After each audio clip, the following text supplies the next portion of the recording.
Trofeo Antonio Di Piazza, alla sua 12ª edizione,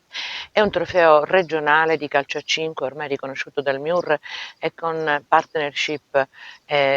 importanti come per esempio lo Zain, proprio perché incarna lo spirito del trofeo stesso, improntato ai valori che lo sport trasmette nei giovani, e cioè il valore dell'esserci, della partecipazione, della lealtà, quindi della legalità, dello stare insieme.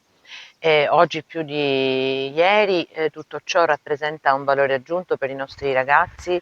in uscita da una pandemia che ci ha visto isolati e non nelle possibilità di condividere valori, obiettivi e nello specifico appunto attività sportive di squadra.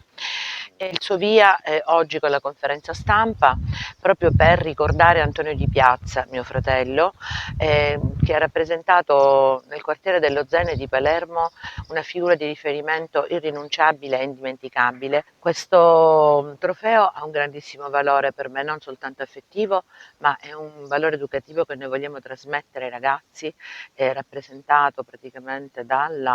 appunto di quello che è il fil rouge dello sport dei dilettanti, cioè lo star bene, lo star insieme e soprattutto la competizione leale, accettando di vincere ma anche di perdere.